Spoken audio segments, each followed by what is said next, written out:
a tener de los 10 equipos, 9 fueron fructíferos, o sea, hemos tenido un resultado conveniente, digamos, para compartir, para socializar, para pensar un poco más allá, de hecho, porque hay unas propuestas que todas son importantes, pero hay unas en particular que probablemente desde mi punto de vista no las conocía o no tenía como tanta claridad de que eso existía, y entonces me ha tocado como la fibra y ser un poco más consciente respecto a circunstancias de cada uno de nuestros países, e incluso no solamente en Venezuela o en caso de España, sino ver casos de Argentina, de Ecuador. O sea, esto es una cooperación internacional, digamos, muy fructífera para cada uno de nosotros.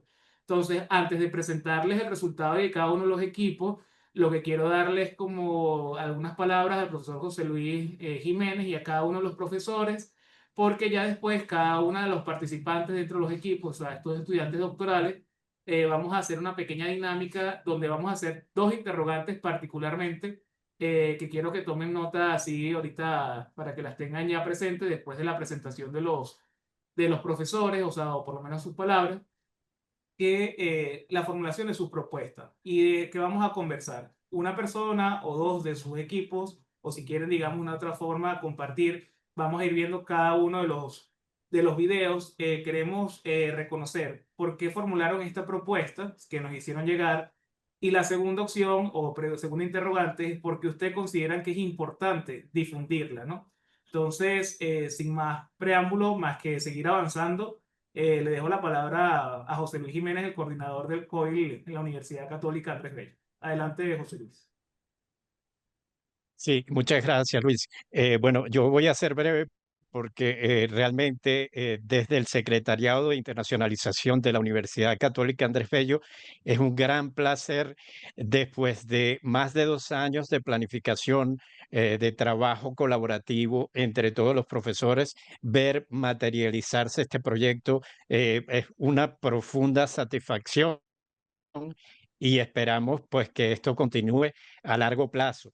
De verdad, quiero felicitar a todos los profesores por el trabajo y a todos los alumnos por esos proyectos tan hermosos. Soy breve, pero con muchísima satisfacción. Gracias, José Luis.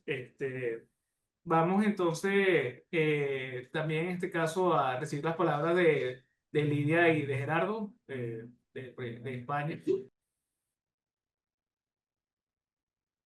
Bueno, nada, estamos aquí esperando a ver escuchar los vídeos y que nos respondan estas preguntas, porque, bueno, una cosa es ver los vídeos y hacer nuestras reflexiones y otra cosa es conocer el por qué se han pensado estas temáticas. Bueno, en realidad no puedo ahora mismo añadir nada más, puesto que es el preámbulo, ¿no?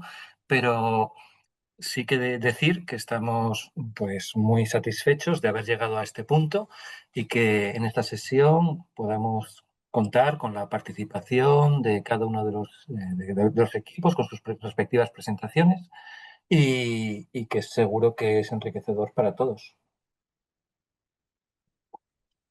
Gracias, Lidia y Gerardo. Vamos a Silvia.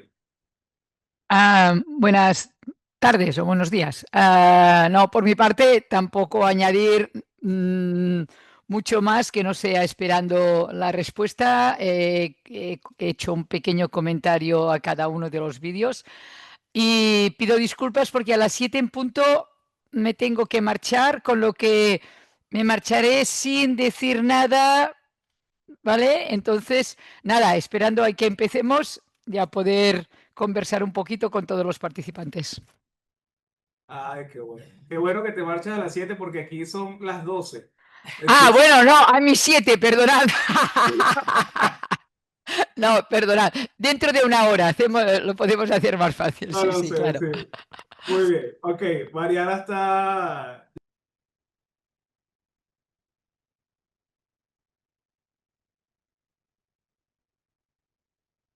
Te hemos perdido.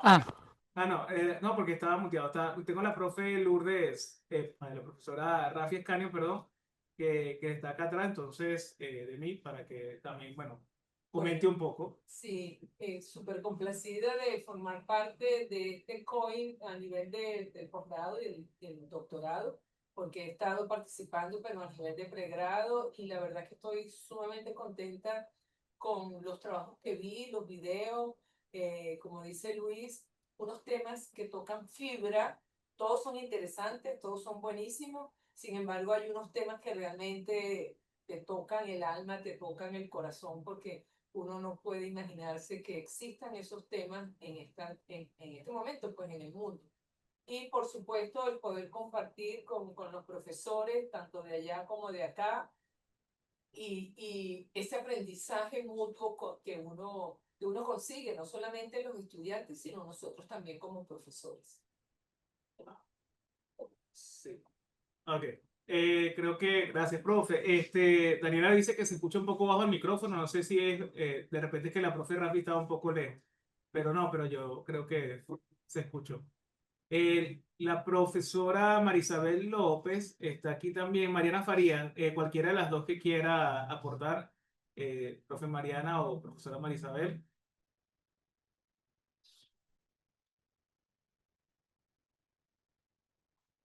Sí. Sí, creo que la profe Marisabel tenía problemas con el micrófono, me escribió un poco. Mariana, ¿puedes hablar? ¿No? Bueno, ok. No pasa por lo menos ahorita. Entonces, estamos nuevamente en la presentación. Bueno, fíjense nuevamente, volvamos al punto de las interrogantes, que va a ser un pequeño esfuerzo adicional de lo que ya ustedes realizaron en hacer estos videos, como le decía la profesora Rafi, como comentaba, el tema de la fibra, el tema de entender un poco el mundo, de lo que está sucediendo actualmente. Creo que todos son actuales, creo que son información importante y requerida para proyectar un mejor mundo. Así que, bueno, bienvenidas todas las propuestas. Felicidades desde el inicio, por haber hecho tan buen trabajo. Cosas suceden en los equipos, lo que fuese, pero no importa. Pues son cosas que igual se fueron solucionando al paso y eso es lo que también queremos. Entonces, repetimos, ¿por qué ustedes formularon esta propuesta y por qué ustedes consideran que es importante difundirla? La dinámica va a ser la siguiente. Nosotros tenemos aquí las 9 propuestas. Vamos a compartir el video de cada una de las propuestas, para que todos puedan comprender de qué fue el planteamiento de cada uno de los equipos. Y después, una o dos personas de ese equipo van a intentar o comentarnos, o sea, digamos, la esencia de estas dos preguntas. Entonces, para comentar esta primera tanda, por así llamarla, igual va a la siguiente diapositiva. El equipo número 1 nos planteó el cambio climático, una mirada transversal al desafío global. El equipo número 2, Parque Nacional de Asuni, esto es en Ecuador. El equipo número 3, esterilizaciones forzadas en el Perú, una perspectiva de salud ilegal que tiene que ver con lo que pasó con el gobierno del presidente Fujimori. El equipo número 4, atrapados en la red, universitarios al borde en la era del scroll infinito, tema de hacia dónde van las perspectivas y digamos, la juventud y cuáles son las horas recomendadas para que estén dentro de lo que se llaman las redes sociales. El equipo número 5, bienestar digital de niños y adolescentes, bastante similar. Una de las cosas que también espontáneamente surgió aquí es que, bueno, hay algunos temas que coinciden. Lo importante es ver las ópticas o los puntos de vista que cada uno tiene, porque se plantean o se formulan con variables distintas, en el sentido de que algunos fueron hechos acá en Venezuela un poco más con esa perspectiva, otros con el caso de España, el otro caso, por ejemplo, de Argentina, de Perú, de Ecuador y otras que son un poco más globalizadas. Entonces, permítanme, vamos a compartir el video del equipo número 1 y luego entonces espero que cualquiera de las personas que está dentro de este equipo tome voluntariamente la palabra para responder las dos interrogantes. ¿Por qué la formularon y qué consideran por qué consideran que es importante difundirla? Vamos entonces con esto.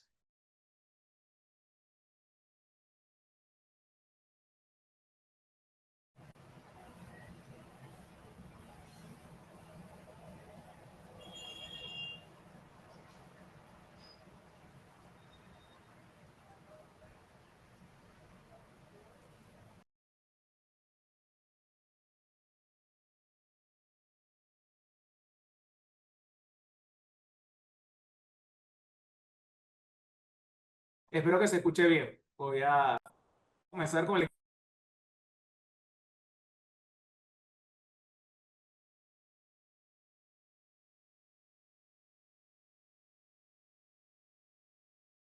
Nos referimos a alteraciones a largo plazo que ocurren en la temperatura superficial, en las condiciones atmosféricas y en los propios patrones del clima de la Tierra. Si bien pueden existir causas naturales como erupciones volcánicas o fluctuaciones en la radiación solar, lo cierto es que desde el siglo XIX la principal causa somos nosotros, los seres humanos. Actividades humanas como la quema de combustibles, la deforestación y algunas operaciones industriales emiten a la atmósfera gases de efecto invernadero, especialmente dióxido de carbono y metano, los cuales atrapan el calor de la atmósfera y con ello contribuyen al calentamiento global. El cambio climático ya no es una amenaza futura, es una realidad presente que afecta a nuestra salud, nuestra economía y nuestra propia forma de vida. En los últimos años, fenómenos extremos como sequías históricas o tormentas devastadoras se han vuelto cada vez más frecuentes. Esto realmente no es solo un problema ambiental. El cambio climático es un fenómeno transversal, toca todos los aspectos de nuestra sociedad de una forma u otra. Afecta a la salud pública con enfermedades respiratorias, algunas ya conocidas y otras nuevas, y causa olas de calor. Impacta en la economía al alterar la producción y aumentar los precios de los productos, además de generar gastos imprevistos por los costes de manejar los desastres naturales y sus consecuencias. Compromete la seguridad alimentaria que ofrece la agricultura, desplazando cultivos y reduciendo las cosechas. Influye en la educación, que debe integrar la alfabetización climática, y condiciona la forma en la que pensamos en nuestras ciudades, porque necesitan ser más resilientes y sostenibles.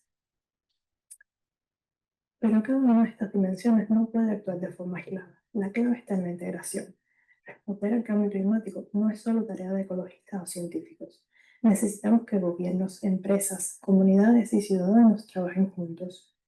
Una política agrícola, un plan de movilidad o una ley de vivienda, todos deben tener en cuenta su impacto climático, porque si no reconocemos esta conexión, aplicamos soluciones parciales, ineficaces o incluso injustas. Estamos ante una oportunidad histórica, transformar nuestros modelos de desarrollo hacia algo más justo, resiliente y respetuoso con el planeta. La ciencia debe dialogar con la economía y con la sociedad civil, y cada uno de nosotros puede ser parte del cambio. Desde lo que consumimos hasta cómo nos movemos o votamos, cada decisión, por pequeña que parezca, cuenta. No, el cambio climático no es una amenaza futura, sino una crisis del presente. Se trata de un problema transversal que requiere de respuestas coordinadas y sostenibles. Tenemos la oportunidad histórica de convertir este desafío en un motor de transformación profunda, hacia un modelo más justo, resiliente y respetuoso con los límites del planeta. No todo está decidido aún. Estamos a tiempo. Estamos a tiempo de elegir bien. Muchas gracias a todos por la atención prestada y aquí concluye esta presentación. Ok. Ok, cerrar acá. Ok, ya para compartirles que a las personas dentro de este equipo, igual las puedo buscar acá, pero que espontáneamente nos puedan comentar el por qué y por qué crean que la seleccionaron y adicional la importancia de difundirla. Ajá.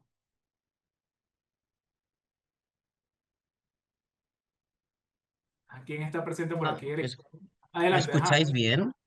Sí, ¿quién habla? Ah, Guillem, Guillermo. sí. Ok, adelante. Muy bien.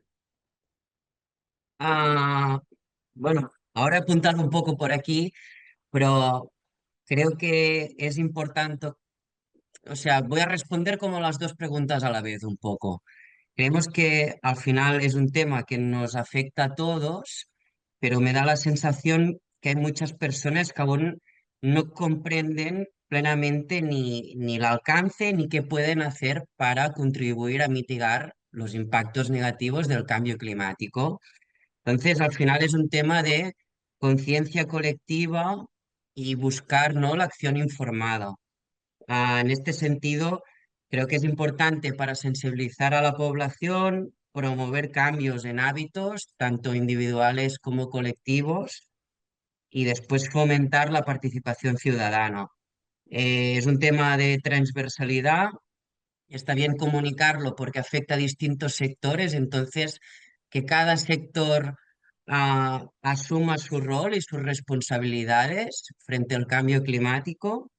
Después, como ya he comentado, promover la toma de decisiones informadas, luchar y evitar la desinformación, que también hay muchos bulos, ¿no? Y conspiranoias. Y al final un poco, con este mensaje queremos generar un poco de esperanza o empoderamiento en las personas, ¿no? También ofrecemos soluciones y cosas que pueden hacer. Y al final es esto, ¿no? Intentar generar un movimiento social que sea más consciente para podernos enfrentar casi al mayor reto, ¿no?, que tenemos en este siglo. Gracias, Guillermo. Bueno, creo que ha De nada. resumido bastante bien, no, dale, de verdad, gracias y felicidades a todas las personas de este equipo, porque, bueno, fueron uno de los últimos que nos llegó, pero ciertamente, como se habla en este caso de la transversalidad y la importancia de seguir difundiendo, sobre todo aquellos actores que no creen que esto es una situación que está sucediendo, sino simplemente un fenómeno natural digamos, de la Tierra y, bueno, de cómo está compuesto el clima de estos planetas que son rocosos. Vamos a pasar entonces al equipo número 2 en honor al tiempo, el Parque Nacional Yasuni. A este también vamos preparándolos a ellos. Momento, déjenme pasar acá.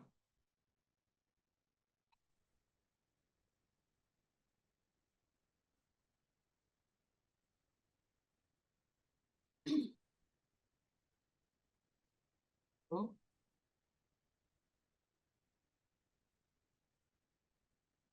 Ok.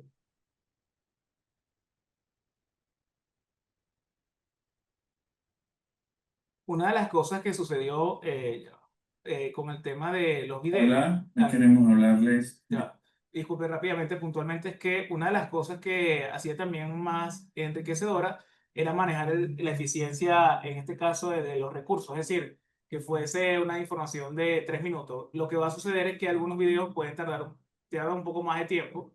Vamos a tener un poquito de paciencia, pero bueno, seguro que va a tener una explicación cuando se haga, en este caso, la presentación, o sea, de las preguntas. Bueno, adelante, Parque Nacional Yasuni. Acá. Del Parque Nacional Yasuní, Yasuni. un tesoro nacional ubicado en la Amazonía ecuatoriana, fue declarada por la UNESCO como Reserva de la Biosfera en 1989, además de su riqueza natural. El Yasuní es hogar de pueblos indígenas en aislamiento voluntario, como los Tagueri y los Taromane.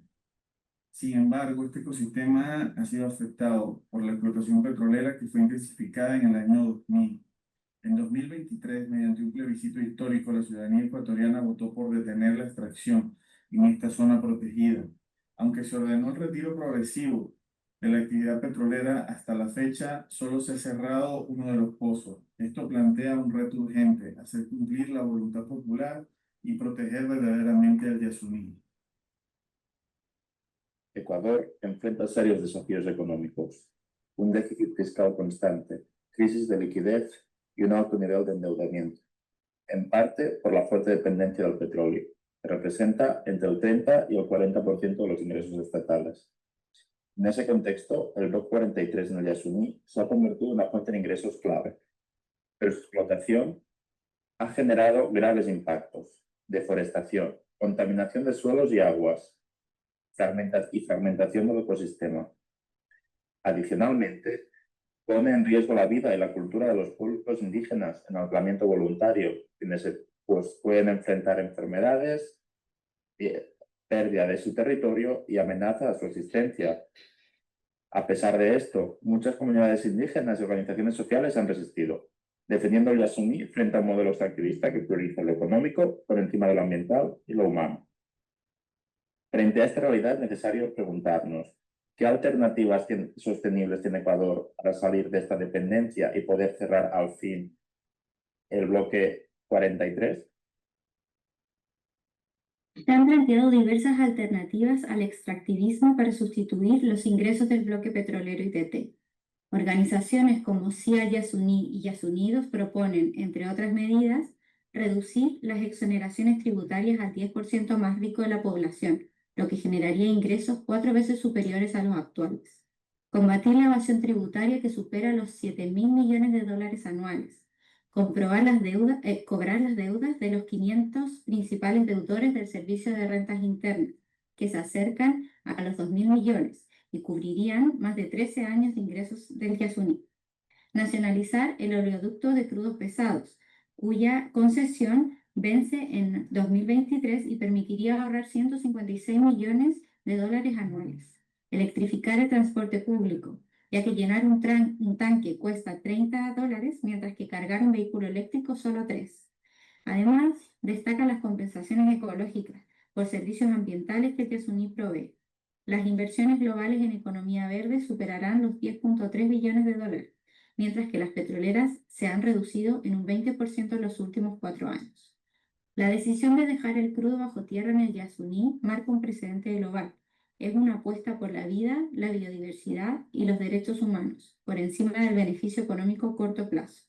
Proteger el Yasuní no es solo tarea del Ecuador, sino un llamado mundial a repensar el desarrollo y cuidar los últimos refugios naturales del planeta. Muy bien.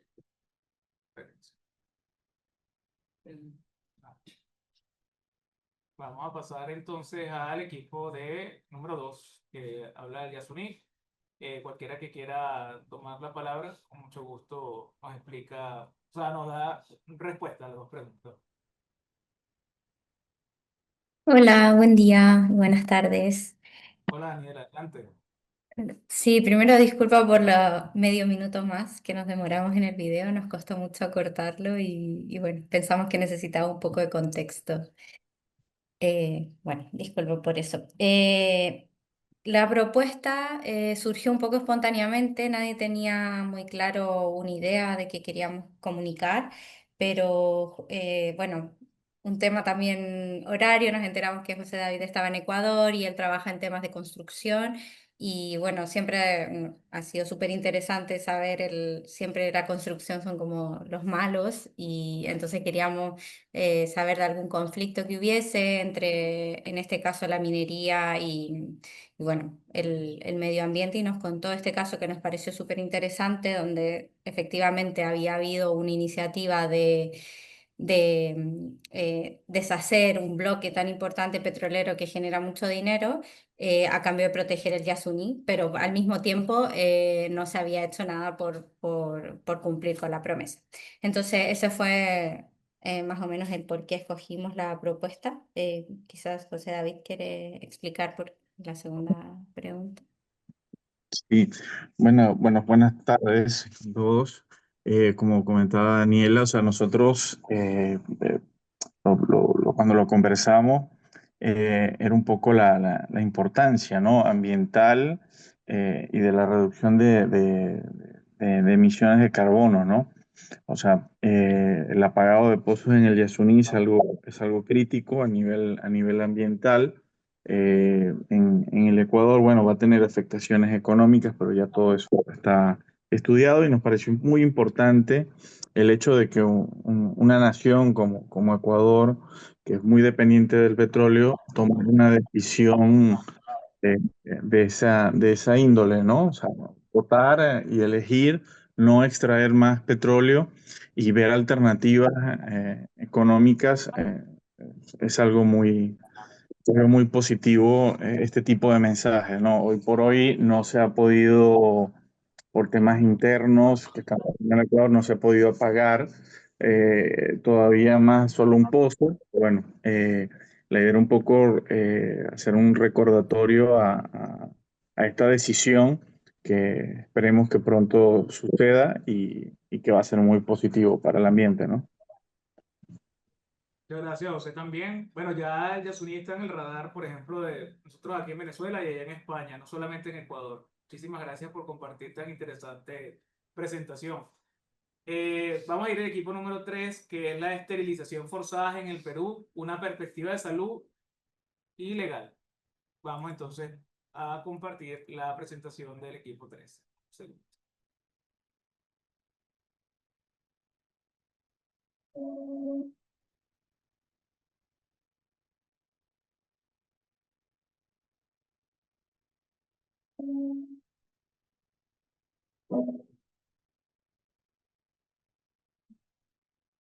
Espalda, otros me están jalando las entrenas que me han llevado de mi comunidad, me han jalado de mis dos brazos, ahí a una sala me han metido, ahí han comenzado a preguntarme. Así como Josefina, Serafina Illa Quispe tenía 34 años cuando despertó en la morgue de un hospital de Cusco, en el sur de Perú, después de que la declararon muerta durante una operación de ligadura de trompas. Estas mujeres son solo algunos ejemplos de las miles de mujeres peruanas que denuncian que fueron esterilizadas a la fuerza en los años 90 bajo un programa estatal de control de natalidad durante el gobierno del entonces presidente Alberto Fujimori. Entre 1996 y el año 2000, durante el gobierno de Alberto Fujimori, se puso en marcha el Programa Nacional de Salud Reproductiva y Planificación Familiar. El objetivo era reducir la pobreza a través del control de la natalidad, específicamente en zonas rurales y de bajos recursos, promoviendo la anticoncepción quirúrgica voluntaria como la única y mejor opción de control de natalidad. El programa planificó realizar 150.000 esterilizaciones en un solo año, por lo cual desde el gobierno se impulsaron campañas masivas, anuncios radiales y ferias de salud. Frases como "ya no es tiempo de tener más hijos", "la única solución es la ligadura de trompas", se repetían constantemente. Pero lo que había detrás era una red de captación forzada en el que se impusieron cuotas, se ofrecieron incentivos al personal sanitario y se activó la captación de mujeres basada en el engaño, coacción y chantaje. Las mujeres eran captadas por el personal sanitario, quienes les ofrecían canastas de víveres a cambio de someterse a la operación. A otras se las amenazó con quitarles la atención médica para sus hijos o que no podrían volver a atenderse en el centro de salud. El resultado del programa fue que más de 272.000 mujeres, muchas indígenas y quechua hablantes, fueron sometidas a esterilizaciones quirúrgicas irreversibles, muchas veces sin su consentimiento, sin explicarles el procedimiento que se les iba a realizar ni el por qué debían realizarse. Muchas mujeres murieron por complicaciones posoperatorias, fueron estigmatizadas, rechazadas y abandonadas por sus parejas y o comunidades, silenciadas y hasta la actualidad olvidadas por el Estado. Gozar de una buena salud sexual y reproductiva implica la capacidad de disfrutar de una vida sexual satisfactoria y sin riesgos y de procrear, así como la libertad para decidir hacerlo o no, cuándo y con qué frecuencia. Lo que sucedió con las esterilizaciones forzadas fue todo lo contrario. A miles de mujeres se les restringió el derecho a decidir, se les impuso una sola opción de planificación familiar, sin información y sin acompañamiento. Ello vulneró gravemente su bienestar e ignoró por completo lo que implica una atención integral en salud sexual y reproductiva. Este proceso dejó en ellas secuelas físicas y psicológicas que arrastran aún 20 años después. Para sus esposos y su comunidad son mujeres enfermas, siendo estigmatizadas y marginadas por haber perdido sus facultades reproductivas. Son invisibles. Y tal vez por esa invisibilidad es que el Estado peruano, responsable de estos hechos, no ha sido capaz de desarrollar un programa de reparaciones que garantice los derechos de las afectadas. Después de una batalla legal que lleva más de 25 años en marcha, el Comité de las Naciones Unidas para la Eliminación de la Discriminación contra la Mujer publicó en 2024 su decisión, concluyendo que la esterilización forzada fue una forma de violencia basada en el sexo contra las mujeres. Han sido 25 años de lucha por la justicia. Hay mujeres que murieron durante el proceso. Lo que vivieron miles de mujeres en el Perú no es solo parte del pasado, es una herida abierta sin resolver que nos recuerda lo que sucede cuando se hace un abuso de poder y se decide por otros sin escuchar, sin respetar y sin informar. Como generación que está construyendo el futuro, tenemos la responsabilidad colectiva de construir un panorama distinto, donde todas nuestras acciones estén basadas en el respeto y la empatía. La salud sexual y reproductiva no es solo un tema de mujeres, sino de todos y todas, y por eso es clave asumir un compromiso conjunto. Informarnos, evaluar opciones y apoyar la libertad de decidir de cada persona, siempre respetando las diversas circunstancias, abrazando quiénes y lo que somos y transformando ciertos tabúes y miedos. Muy bien. Vamos entonces con los integrantes del equipo número 3, para que bueno, nos comenten un poco el por qué lo eligieron y la importancia que ustedes consideran de difundir esta información. Adelante. Sí, hola Luis y buenas tardes para todos. Bueno, el grupo 3 está conformado por Marta y por mi persona. Y bueno, Marta un poco viene del área legal y yo vengo del área de la salud, soy matrona. Así que estábamos buscando un tema que pueda fusionar ambos aspectos, pero que también sea un tema de actualidad. Y bueno, yo soy peruana y pensábamos un poco en este caso que, como ya lo han visto en el video, tiene mucha trascendencia a pesar de que ha surgido en los años 90. En la actualidad todavía hay muchos aspectos sin resolver. Entonces considerábamos que es un tema súper interesante que, si bien tiene como premisa principal el tema de las esterilizaciones, pero dentro de eso hay muchos otros aspectos, como el tema de la salud sexual y reproductiva, que es muy importante en la actualidad, que los adolescentes, los jóvenes conozcan un poco acerca de sus derechos sexuales y reproductivos. Pero también tiene otro tema muy importante, que es esta desigualdad que se sigue presentando para las mujeres en los distintos ámbitos, y sobre todo en este grupo, que bueno, este grupo que no habla un idioma que habla el resto del país, pero que también vive en una zona rural, en una zona de bajos recursos, a quienes pues por tener esa condición en ese momento se vulneraron sus derechos, ¿no? Entonces nos parecía una propuesta que es interesante de conocer, que si bien es cierto está en el Perú, pero no es ajena a la realidad mundial. Y bueno, para la pregunta 2, le voy a dar paso a Marta, quien nos va a comentar un poco. Gracias. Hola, buenas tardes a todos. Sí, bien, como decía mi compañera Maricela, consideramos difundir este tema, ¿no? Este caso, ¿no? Porque era un caso que, a pesar de que pasó en los años 90, tiene una gran significación actual, ¿no?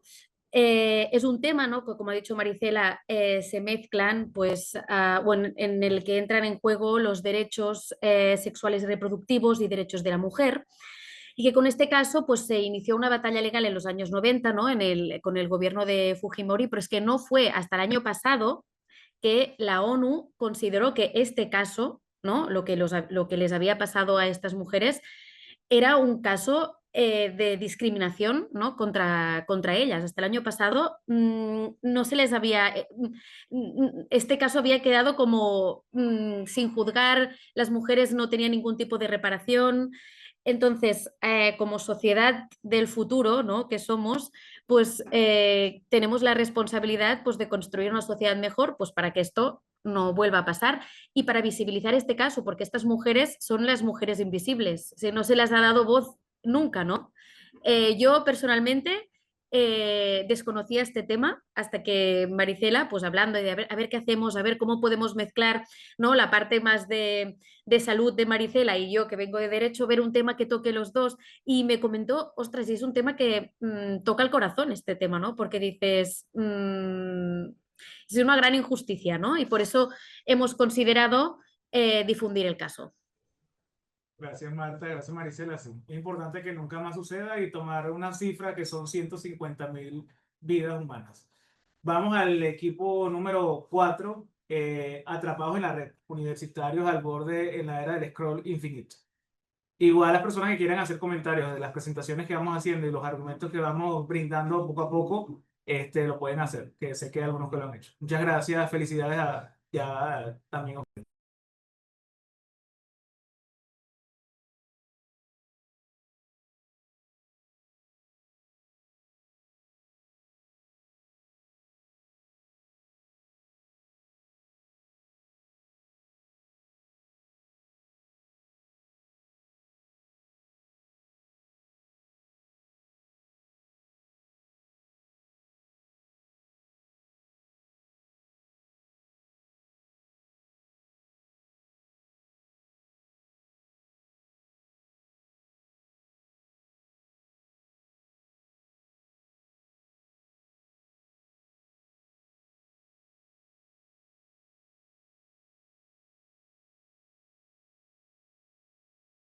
Vamos entonces con el equipo 4. Venimos a poderos hacer una reflexión de una problemática actual que está, ¿no?, afectando a población joven, como ustedes, en época universitaria. Y para ello, pues nos hemos reunido con Coralía Cuadrado, con Pablo Hernán Tello y yo misma, que soy Natalia Ventura. Reciba un cordial saludo. Hoy queremos invitarles a reflexionar con nosotros sobre un fenómeno silencioso, pero muy presente en nuestras vidas: el uso excesivo de las redes sociales. Bajo el título Atrapados en la red, universitarios al borde en la era del scroll infinito. Abordaremos cómo esta práctica cotidiana puede estar afectando nuestra salud mental, nuestras relaciones y nuestro desempeño académico, en un mundo donde estamos conectados todo el día. Ahí la pregunta es, ¿estamos realmente presentes? Cada movimiento de dedo, cada scroll tiene un impacto. Aunque las redes sociales nos entretienen, también nos pueden atrapar en ciclos de ansiedad y desconexión emocional. Este tema se relaciona directamente con los ODS, en este caso el 3, que está relacionado con la salud y bienestar, y el número 4 con educación y calidad. Esta investigación nosotros la hemos abordado tomando en cuenta varios artículos y los mismos que nos han ayudado a realizar esta presentación. Vamos a los hechos. En promedio, un estudiante universitario pasa más de 6 horas conectado a redes sociales. Más del 60% reporta dificultades para dormir por el uso excesivo de dispositivos móviles antes de acostarse. Y lo más alarmante, 1 de cada 3 estudiantes sufre síntomas de ansiedad, tristeza o aislamiento directamente relacionados con el uso excesivo de redes. Estos datos no son sacados de cualquier lugar, sino de fuentes confiables, como por ejemplo tenemos las publicaciones de Trapped in the Feed, donde se demuestra que incluso un nivel moderado de adicción a redes disminuye el sentido de pertenencia de los estudiantes universitarios. Otro estudio que tenemos advierte también que el scroll infinito está diseñado para mantenernos enganchados, aumenta la distracción, disminuye la atención y también, en resumen, todo esto genera una adicción digital. Esto ya es real, está documentado y está afectando nuestra salud mental y nuestro entorno académico. Y con este escenario descrito, porque hablamos de un desafío global, porque tenemos entendido que va más allá de lo personal, atenta contra metas de desarrollo humano y social. Debemos recordar que la salud mental es fundamental y, tal como hemos relatado anteriormente, la doctora Coralía, las redes usadas en exceso contribuyen al estrés, al insomnio y a la desconexión emocional, y también a cambios más profundos. De hecho, con esta revisión sistemática que os aportamos aquí en esta diapositiva, se relatan que estudios recientes donde se correlacionan muy bien el uso de smartphones y redes sociales entre los adolescentes con un aumento de comportamientos autolesivos e incluso tendencias suicidas. Tampoco podemos menospreciar que algunas de las referencias que también nos aportamos en esta presentación, digamos que resalta el efecto protector que tiene la conexión social real, ya no digital, en la población general delante de síntomas y trastornos depresivos. Asimismo, si hablamos de la educación de calidad, que de alguna forma entendemos que es la que debemos afrontar, esta exige entornos que fomentan la concentración, entornos creativos y de aprendizaje. Pero sabemos que el uso compulsivo de estas redes distrae, reduce la productividad y afecta al rendimiento académico. Porque si las redes pueden ser herramientas poderosas, sí, poderosas de comunicación, de educación, pero solo si las usamos de manera consciente. Por su parte, como estudiantes y nosotros ya como docentes, de hecho la sociedad en general, necesitamos de una alfabetización digital crítica. Aprender a identificar, a discernir cuándo la tecnología nos sirve y cuándo nos está consumiendo.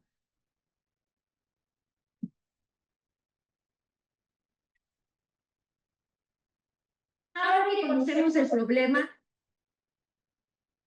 ¿qué podemos hacer? Establece horarios de desconexión. Por ejemplo, evita usar redes 1 hora antes de dormir.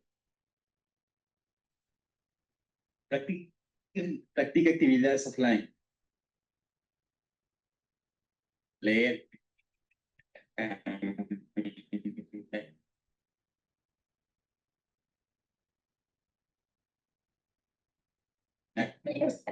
Familiares.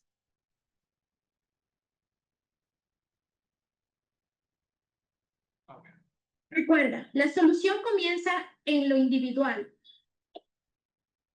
pero debe convertirse en acción colectiva, porque al cuidar nuestra salud mental estamos también aportando a una educación más humana, más saludable, más sostenible. Recuerda, desconectar no es retroceder, es avanzar hacia el equilibrio. Únete al movimiento, desintoxica tu mente, scroll consciente. Bueno, muchas gracias. Muchas gracias a todos. Ok, ya vamos a quitar aquí. Bueno, un equipo muy numeroso. La verdad. Adelante, entonces, Coralia y, bueno, el equipo que quiera comentar. Porque, Buenos días con todos. Bueno, mi grupo está conformado por Natalia, Pablo, Oscar y mi persona Coralía. Natalia nos saluda desde Girona, Oscar desde Venezuela y Pablo y mi persona desde Ecuador. Entonces, ¿por qué nosotros elegimos este tema? Como pudieron ver en el video, nosotros hicimos partícipes a estudiantes universitarios, que es de la universidad donde yo trabajo, que es en Ecuador, en Riobamba, la SPOCH. Entonces, en un inicio, nosotros pensábamos mucho sobre el impacto de las redes sociales en varias etapas, como son niños, adolescentes, adultos, jóvenes, porque lo vemos en todo nuestro alrededor, que todos están en sus redes o en alguna aplicación y utilizan mucho lo que es su celular. Pero no podíamos extendernos a una población tan grande, entonces necesitábamos delimitar nuestro tema, por lo cual, debido a que algunos de nosotros somos docentes o también estamos en contacto con jóvenes que están en la edad, con jóvenes adultos prácticamente, entonces centramos nuestro tema a esta etapa, que es la edad universitaria.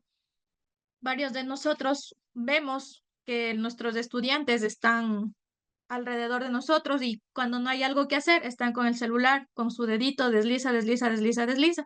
Entonces eso es lo que llamamos nosotros de scroll infinito. Están en sus pantallas y muchas veces ya se distraen. Antiguamente nosotros veíamos que cuando hay una hora libre o están en algún tiempo de receso, las canchas estaban completamente llenas.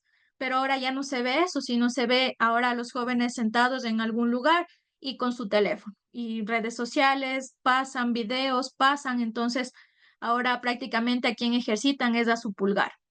¿Sí? Entonces, esta etapa universitaria es clave porque los estudiantes están en una etapa de formación tanto personal como profesional y también son muy vulnerables a lo que es la distracción digital, el agotamiento mental, la presión social que generan las redes. Entonces, esto genera varias afecciones, como vimos en el video. Entonces, vimos la necesidad de hablar sobre lo que es el scroll infinito, ya no como algo trivial, sino como una práctica cotidiana que está afectando directamente al bienestar, al sueño, a la productividad y hasta cierto sentido a la pertinencia en la universidad. Ahora Natalia nos va a ayudar respondiendo a la siguiente pregunta. Bien, y para responder a por qué lo consideramos importante, pues ya habéis visto que hemos ¿no? llenado una diapositiva de un gran contexto de datos que avalan que esto es una problemática y, como decíamos, muy generalizada a nivel internacional, desde los datos hasta las opiniones que nosotros acordamos cuando tuvimos nuestros encuentros para hablar del tema, ¿no? Entonces tenemos una amplia bibliografía que respalda pues, esta complejidad. Luego también tenemos desde la visión de la promoción de la salud, una mirada más amable al tema, con también mucha bibliografía al respecto, que hay soluciones, es decir, que tenemos una serie de efectos protectores en salud mental. Y mezclando estas dos cosas, también queremos incidir en el hecho de que la legislación va muy lenta. Es decir, no tenemos el tema regularizado, un poco como lo que presentaban, ¿no? el grupo 3, en el sentido que la legislación siempre va un poco atrás del movimiento social.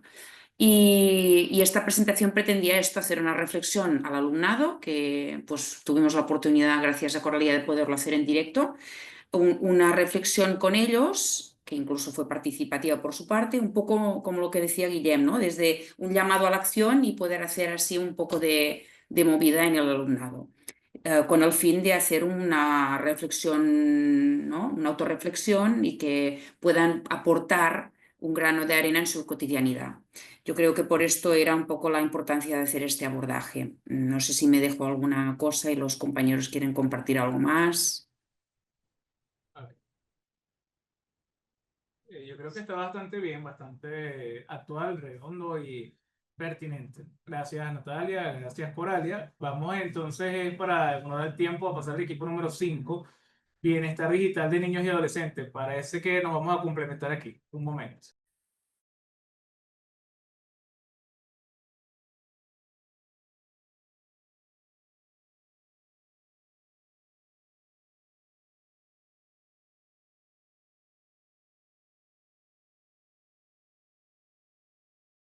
Importante comentar que espontáneamente cada equipo seleccionó lo que consideraba más adecuado, así que podemos tener esta, digamos, válida en algún momento, pero parece genial porque se complementa. Adelante, entonces, el equipo número 5. Estamos seguros de que han escuchado las noticias. Los chicos hoy en día están pegados a las pantallas por más de 6 horas diarias. Pero realmente, ¿qué impacto tiene eso en su bienestar?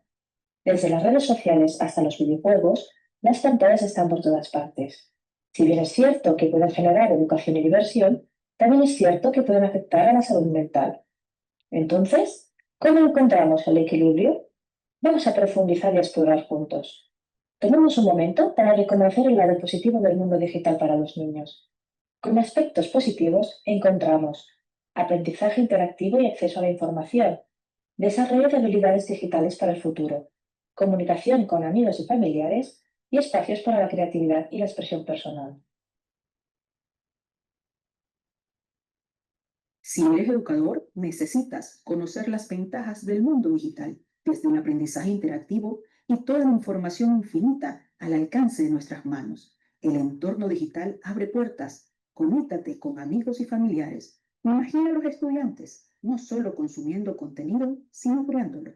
Pero bueno, sabemos que también hay desafíos. Quédate con nosotros para aprender más. Atención padres, hablemos de los peligros ocultos del mal uso digital. Hoy en día, nuestros hijos están más conectados que nunca, pero con gran conectividad viene una gran responsabilidad. Podrían estar expuestos a contenido inapropiado. El ciberacoso y los depredadores en línea son amenazas reales. La adicción a las pantallas y las redes sociales pueden tener consecuencias negativas. Y no olvidemos los riesgos de aislamiento, ansiedad y problemas para dormir. Entonces, ¿cómo podemos promover el bienestar digital?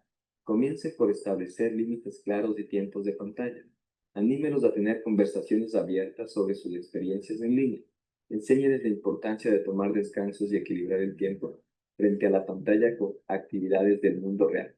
Recuerden, el objetivo es ayudarlos a usar la tecnología como una herramienta, no como un amuleto.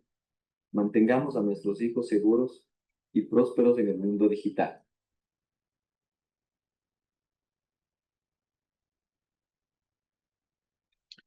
El bienestar digital no se trata de prohibir, sino de guiar. Enseñar a usar la tecnología con conciencia es la clave para su desarrollo. El futuro digital de nuestros niños depende de cómo los acompañamos hoy. La socialización de los riesgos y del uso adecuado de la tecnología marcará su futuro. ¿Y tú, cómo promueves el bienestar digital desde casa? Muy bien, muy bien. Un poco más del ámbito familiar. Equipo número 5, entonces, para que nos comenten. Sí, a ver, ¿me veis?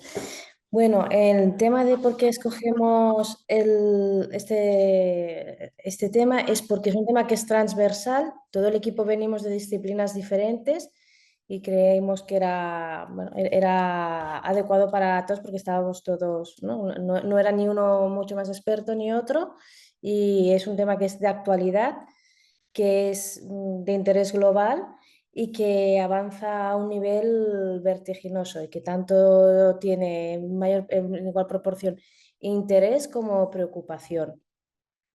Y el por qué creemos que es importante la difusión es porque, como hemos dicho en el vídeo, tiene aspectos positivos y negativos. Ha venido para quedarse, no vamos a poderlo prohibir, y entonces tenemos que saberlo gestionar y sacar la parte positiva. Hay un enfoque hacia, por ejemplo, los docentes que nos centramos un poquito, es porque no puedes prohibirlo, lo que tienes que hacer es intentar sacarle y enseñarles a utilizarlo bien, y de cara a las familias igual, a saberlo gestionar, porque una mala gestión puede producir problemas de salud mental, como han comentado, de comportamiento, de gestión de emociones, pero bien utilizado con límites, bueno, podemos sacarle el producto. Y eso, que no podemos ir en contra porque ha venido para quedarse y tenemos que intentar saber gestionarlo como podamos. Gracias, Rocío. Bueno, yo creo que queda bastante claro y aparte es súper importante y necesario. Vamos a ganar el tiempo para pasar el equipo número 6, trabajo infantil en la cadena de reciclaje. Nos trasladamos a Argentina porque va a ser un caso de Argentina.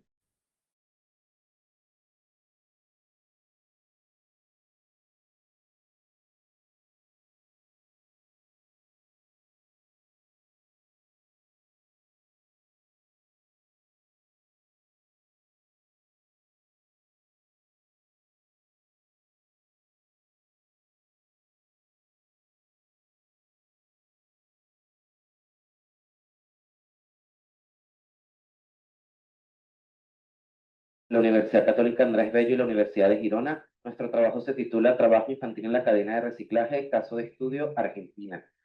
Los integrantes del equipo son Isaías Caicedo, el doctor en Ingeniería de la UCAP, Delfina Cornejo, doctorado en Ciencia y Tecnología del Agua de la Universidad de Girona, Leonard Nigrini, doctorado en Psicología, Salud y Calidad de Vida de la Universidad de Girona, y mi persona, Luis Esis, de la Universidad Católica Andrés Bello, el doctorado en Comunicación en la Sociedad del Conocimiento.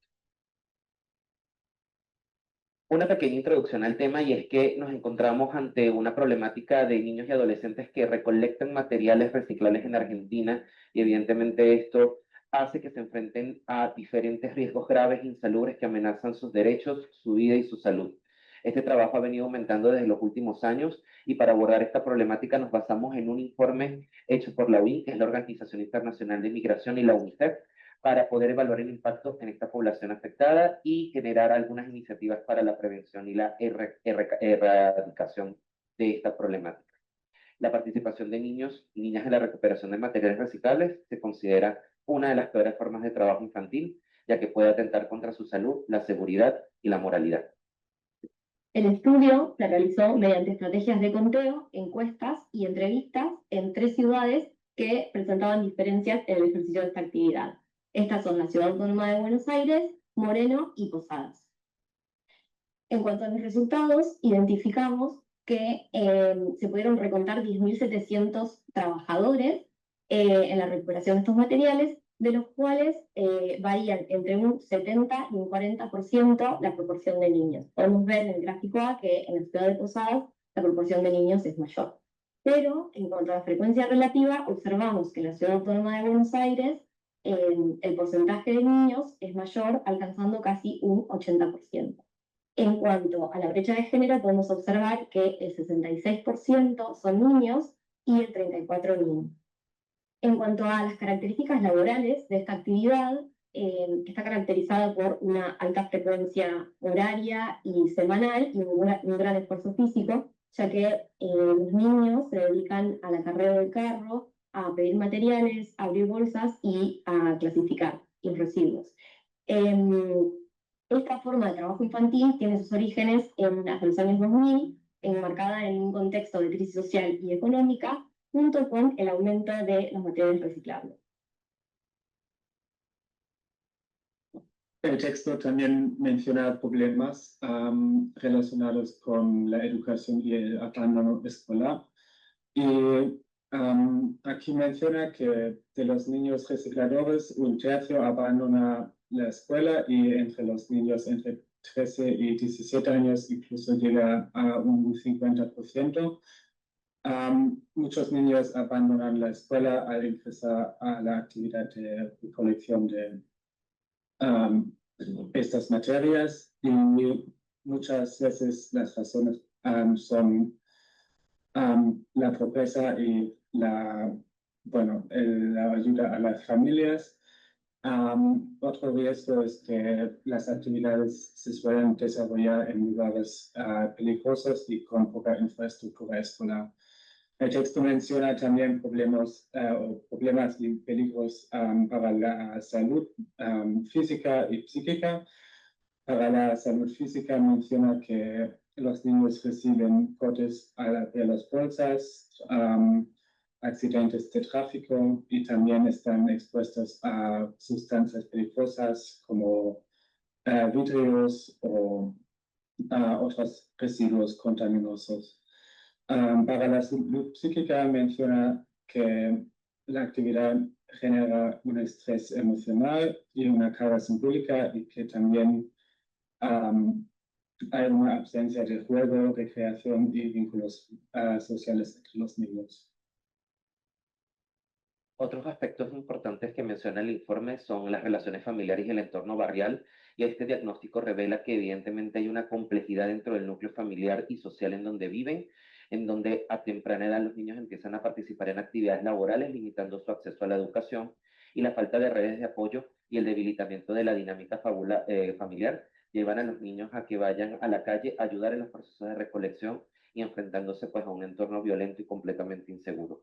Y otro aspecto importante es la migración y trabajo infantil en la recuperación de residuos, en donde vemos que hijos e hijas de inmigrantes que enfrentan diferentes vulnerabilidades se colocan en mayor riesgo debido a la exclusión que tienen dentro del sistema estatal y la falta de acceso a los servicios públicos y el apoyo familiar, además del desconocimiento de la falta de la asistencia disponible del Estado antes ser migrantes dentro de un país que no es por naturaleza en el que nacieron, así como la falta de documentación y las constantes movilizaciones que tienen por la precariedad residencial dificultan su acceso a la inclusión a la sociedad y, por supuesto, el acceso al sistema educativo por parte de los niños.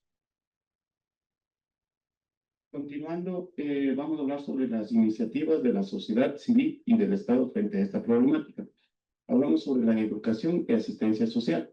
Se ve que faltan vacantes en escuelas cercanas, falta también de comprensión de esta situación de los niños recicladores en estas escuelas. Las políticas públicas fragmentadas frente a esto, se podría hablar de faltas de políticas nacionales para abordar el trabajo infantil en el reciclaje, también respuestas sectoriales o locales, como la creación de centros comunitarios, becas escolares, sin cobertura amplia y sostenible. También hablamos de la salud, acceso a varios servicios de salud que están limitados actualmente. Sobre las experiencias comunitarias, hablaríamos sobre organizaciones barriales, cooperativas de reciclaje, espacios de cuidado para niños y también la coordinación con escuelas o centros de salud. Limitación estructurales, falta de financiamiento y cooperación entre las ONGs. Recomendaciones para la sociedad civil y el Estado. Apoyar el protagonismo de cooperativas y organizaciones barriales, asegurando financiamiento, formación y articulación institucional. Creación también de políticas específicas para niños en contextos de trabajo reciclador. Acceso a la educación y fortalecimiento del sistema educativo público. Promover una perspectiva de derechos en los barrios, desnaturalizando el trabajo infantil como forma de vida. Alianzas multisectoriales con organismos de desarrollo social que trabajen en función de la educación de calidad a niños y promoción de valores ciudadanos. Crear campaña comunicacional para dar a conocer la problemática y sus desafíos y soluciones. Finalmente, asistencia socioemocional y psicológica en los núcleos familiares a través de psicólogos y trabajadores sociales en las escuelas. Okay. Muchas gracias. Muchas gracias. Sí. Bueno, ok. Vamos a el equipo número 6, que bueno, por cierto que duró un poco más en la presentación, un poco más. Ok, cualquiera de los que quiera compartir, porque Bueno, seleccionar. yo estoy por Adelante, acá. ¿Qué Luis. tal? Mi nombre es Luis Decis. Bueno, creo que en primer lugar, porque el tema, creo que fue un tema que escogimos entre los 4 doctorandos que estamos dentro del grupo 6, precisamente tratando de buscar algunos hilos conectores que quisieran que nuestras diferentes disciplinas pudiesen llegar a un punto en común. Y creo que de eso se trató el trabajo colaborativo, ¿no? Y de esta experiencia multicultural académica. Entonces, veníamos de un doctorado de ingeniería, doctorado de psicología, doctorado de temas de contaminación del agua y comunicaciones, y creo que conseguimos un doctorado enfocado en temas de sostenibilidad, pero también como un enfoque en derechos humanos, ¿no?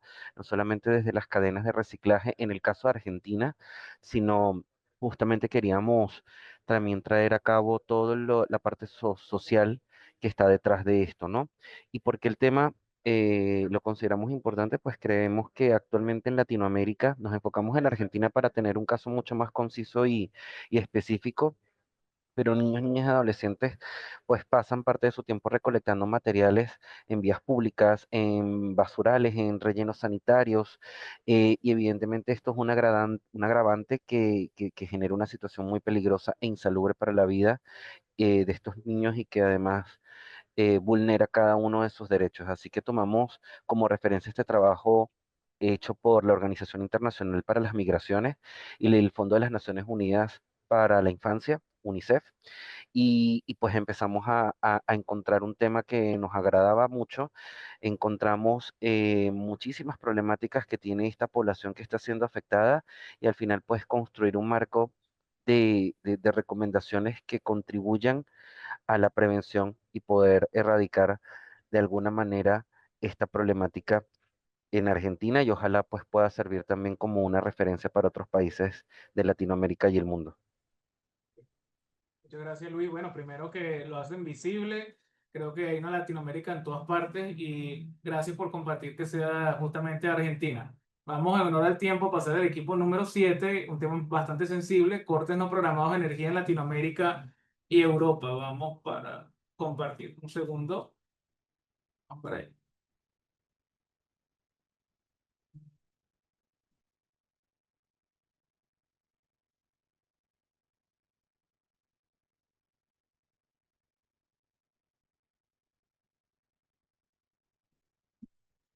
Ya.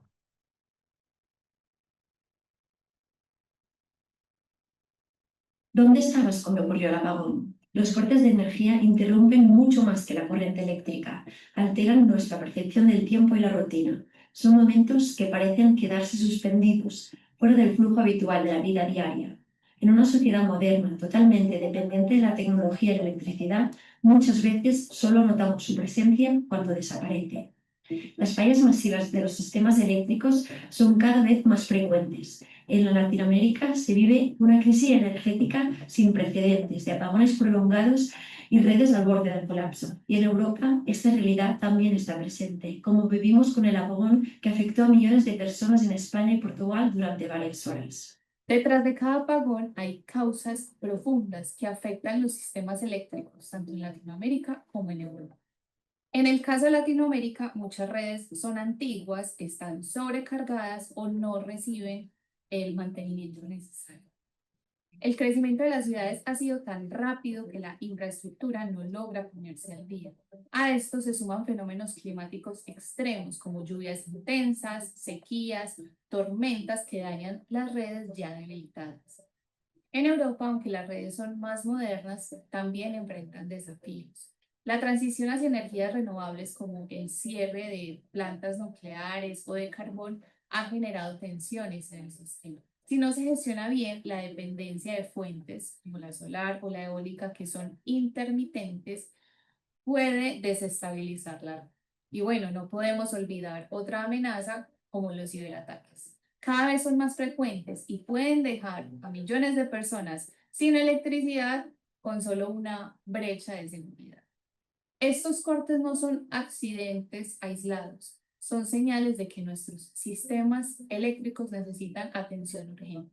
y el impacto económico. En ambos continentes las empresas sufren pérdidas millonarias por parálisis productiva.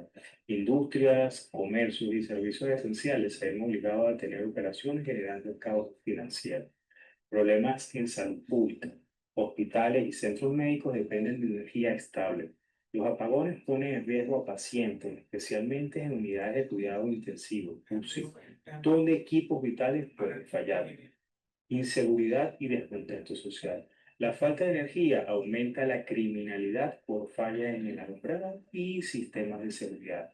Además, puede generar protestas y desconfianza en los gobiernos, agravando la crisis política. Daños a infraestructura. Los cortes repentinos sobrecargan las redes eléctricas, dañando transformadores y sistemas electrónicos. Esto prolonga las fallas y eleva costos de reparación. Cierre definitivo. Sin inversión en redes resilientes y algunas energías renovables, estos problemas seguirán afectando a millones. La estabilidad energética es clave para el desarrollo de todas las naciones, en este caso particular de Latinoamérica y Europa. Hablemos de soluciones para la crisis eléctrica en Latinoamérica y Europa. Para acabar con los apagones necesitamos invertir en energías renovables, solar, eólica, hidrógeno verde y modernizar redes con almacenamiento. El Banco Interamericano estima que Latinoamérica requiere 10.000 millones para mejoras de sus sistemas y Europa planea gastar 584.000 millones de euros en renovables en 2030.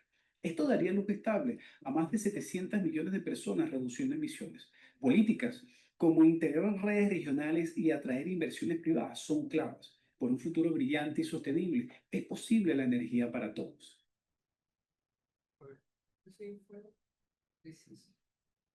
Muy bien. Ok.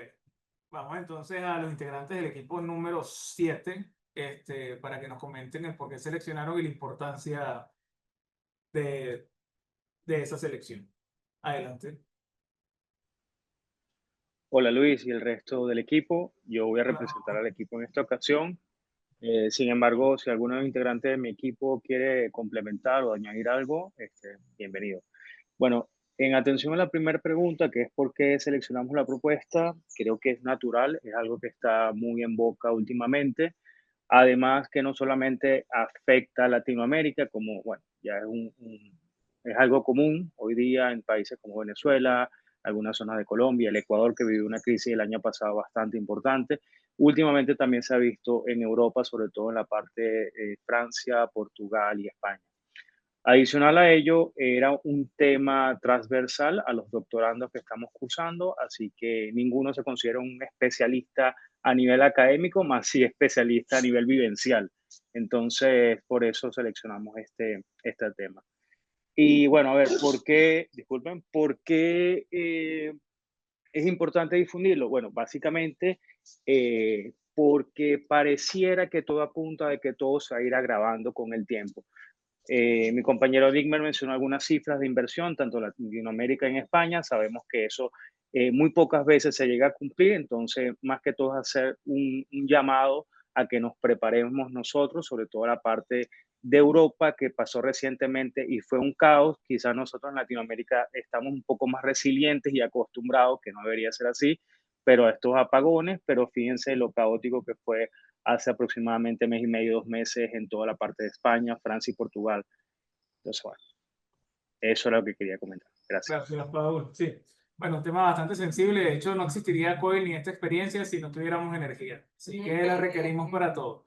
Equipo número 8, las ciudades sostenibles, una mirada desde la ciencia hacia el futuro urbano. Ya nos vamos entonces para este es el penúltimo video, así que ya estamos casi por cerrar acá.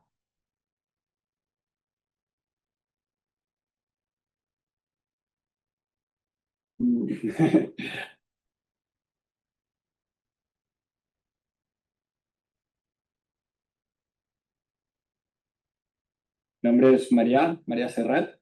Nosotros somos el grupo 8 de esta experiencia COIL entre la Universidad de Girona y la Universidad Católica de Andrés Bello.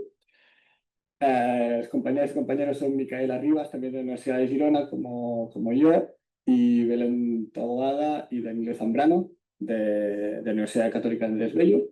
Y el tema que os vamos a presentar está enfocado en las ciudades sostenibles, ¿no? Y desde un punto de vista científico, cuáles son los principales retos que la ciencia intenta abordar en este tema tan complejo que en un futuro próximo, bueno, incluso actual, ya se presenta en gran parte del mundo, ¿no? Entonces, Danilo, por favor, la siguiente. Muchas gracias.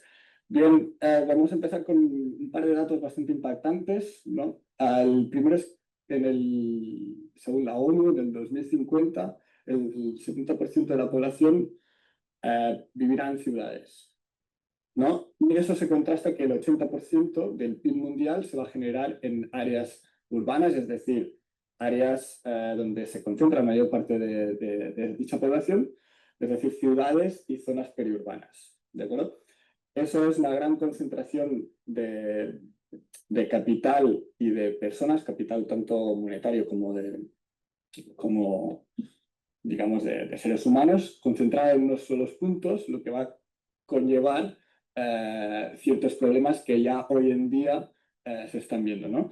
Los principales problemas y de lo que la ciencia intenta, digamos, estudiar para revertirlos son los siguientes. Una es la contaminación del aire y del agua, ¿no? Como bien se sabe, las zonas urbanas y periurbanas son zonas de emisiones, sobre todo de dióxido de carbono, por ejemplo, entre otras cosas, ¿no? Y son zonas donde el agua se contamina de una manera bastante aguda, causando grandes problemas tanto a la ciudadanía como en el medio ambiente que lo rodea, ¿no? La congestión vehicular, que va muy ligada a la contaminación del aire y del agua, porque es gran parte de la contaminación viene de ahí, es otro de los grandes temas. La pérdida de áreas verdes, no solo por el crecimiento de dichas ciudades, como ya vemos que en 2050 se va a generar gran volumen de ciudades nuevas, digamos, de zonas de ciudades nuevas, sino dentro de las mismas áreas, ¿no? Que se sabe que ayudan a mantener el cambio climático, ¿no? Ayudan a mantener esas temperaturas un poco a raya, como vamos a ver más adelante. Y finalmente la desigualdad en acceso a servicios. Eso se puede dar no solo en la misma ciudad, ¿no? Ya que pueden ser zonas realmente grandes, sino también en diferentes zonas del mundo donde las ciudades pueden ser muy, muy diferentes, ¿no? Y esos son 4 pilares que la ciencia intenta de alguna manera aportar su granito de arena para ver cómo se puede ir encajando para un futuro un poco mejor para todos ellos, ¿no? Danilo.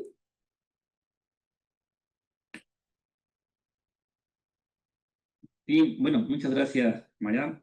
En la siguiente parte vamos a ver qué es una ciudad sostenible. Podemos describir nosotros que una ciudad sostenible es aquella que enmarca algunos factores, como puede ser un transporte público sustentable, como puede ser bici o a pie, que nos permite reducir emisiones y usar energías limpias para el transporte, para el movimiento, para los espacios. También tener espacios verdes accesibles dentro de la misma, favorecer la inclusión social y que se planee con una participación ciudadana. Eso es lo principal que podemos nosotros buscar en una ciudad de este estilo de vida sostenible, tomando en cuenta lo que dijo mi compañero en la anterior diapositiva, que el 80% de la población prácticamente viviremos en este tipo de ciudad o en el futuro en ciudades con mayor carga de densidad poblacional. Ahora, ¿qué aportará la ciencia a este tipo de ciudades, ¿no? Es muy importante indicar que la innovación científica y tecnología estimularán el desarrollo de este tipo de tecnologías limpias. Trataremos que las ciudades sean más inteligentes y las soluciones urbanas estarán basadas en los datos. También tendremos ciencias ambientales. Debemos aportar a esta parte, es fundamental para el desarrollo de nuestro planeta, que permitan investigar la relación entre ciudad y medio ambiente y nos permitan generar y promover soluciones ecológicas integrales. Y también podemos encontrar que otro de los puntos es las ciencias geográficas y urbanismo, también es muy importante considerar, ya que contribuyen al diseño y la gestión del territorio urbano con un enfoque sostenible. Deben replantearse las nuevas políticas que se tienen actualmente en la parte de gestión territorial y las mismas que sean alientes o resilientes al clima. Entonces, eso de mi parte. Continúa, por favor, Belén. Claro, un poquito en tema de ejemplos reales que tenemos es en el tema de Copenhague. Esto se ubica lo que es en Dinamarca. Acá lo que se quiere es hacer más bicicletas que coches en la calle. Además, también las políticas que fomentan el uso de la bicicleta y lo que quieren es reducir el tráfico vehicular. Además, en Medellín, en Colombia, existe lo que es la inclusión urbana a través de proyectos de infraestructura, como escaleras eléctricas y transporte inteligente. En el tema de Barcelona, en el tema de Barcelona es la implementación de las supermanzanas, que esto ayudará a menos tráfico y más vida en la calle. De alguna manera, donde que se pueda hacer una recreación de espacios peatonales y de ciclistas más seguros. En Freiburg, que es en esta parte, es en Alemania, es una ciudad pionera de la energía solar y urbanismo verde. En este caso son barrios ecológicos con edificaciones sostenibles y eficientes lo que es en la energía. Todas estas ciudades lo que nos puede ayudar es que es a servir como un modelo para otras urbes que busquen mejorar la vida de sus habitantes y reducir el impacto ambiental.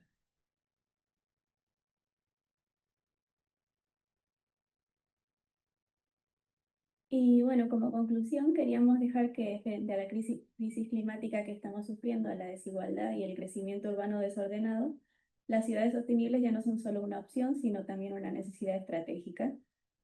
Pero esto no se trata solo de tecnología o infraestructura que se necesite, también hay que hacer un cambio de política coherente, una planificación urbana responsable y una participación activa de las comunidades.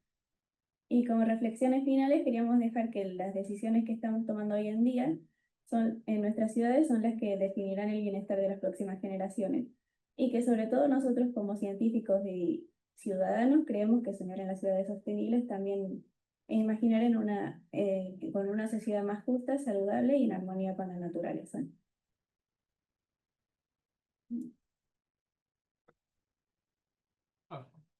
Ya aquí había cerrado. Vamos a... Ah, no, sí, se había cerrado. Disculpe. Ok, el equipo número 8, entonces para que nos comenten por qué lo seleccionó y la importancia, y después ya vamos al equipo final, el número 10. Adelante. Hola, buenas tardes. Hola, Voy María. a... Sí, hola, ¿qué tal? ¿Cómo vamos, Luis? Bueno, y a todo el mundo. A ver, ¿por qué lo seleccionamos? La verdad es que fue muy fácil, no voy a mentir, fue democracia básica, expusimos el listado de las opciones que había y la verdad que escogimos casi todos esta, ¿no? También lo que sí que miramos es que nadie fuera experto, porque de esta manera, pues, entendíamos que si alguien era experto en el tema, pues acarrearía más trabajo para dicha persona, ¿no? ¿Y por qué es importante? Bueno, tendríamos que pensar por qué no es importante. En el sentido, las ciudades son donde, como ya se ha expuesto, donde vive la gran mayoría de las personas, ¿no? O sea, de alguna manera nos afecta a todos o casi todos y va a ser un problema o un tema, ¿no? De carácter global y no solo eso, sino también de carácter multidimensional, ¿no? Englobando pues subtemas como ya hemos visto, ¿no? Como la disminución de los gases de efecto invernadero, ¿no? Que pasa por las energías renovables, o la soberanía alimentaria también, o el cambio climático con las famosas islas de calor, o el tratamiento de aguas residuales y un largo etcétera, ¿no? Y entonces saber cómo comunicar dicha ciencia que se hace, pues creemos que es realmente importante para tomar actuaciones rápidas y urgentes como las que necesita. Muchas gracias, María. Bueno, definitivamente sí. Esto nos toca inmediatamente a todos los que vivimos en ciudades, que es el gran porcentaje de la población mundial. Finalmente, y para complementar lo del equipo 8, tenemos el equipo 10, contaminación ambiental, misma problemática, diferentes puntos de vista. Vamos al video de ellos. No sé, por aquí.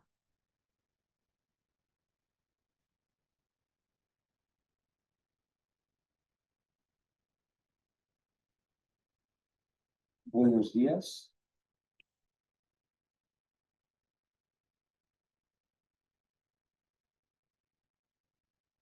Somos el grupo 10 del COIL, de este curso de comunicación para la ciencia. Y el tema que os vamos a presentar nosotros, que somos María Muli, Sócrates Aquino, Ciudad Torcillo y yo, Xavier Gay, es el de la contaminación ambiental. Un problema que afecta realmente a todo el mundo y de muchas maneras diferentes. Pero en el fondo es una misma problemática que puede ser enfocada desde diferentes puntos de vista. Y lo que hemos intentado es cada uno, desde su campo de conocimiento, intentar aportar su granito de arena a este tema y a algunas cosas relacionadas con cada uno de estos.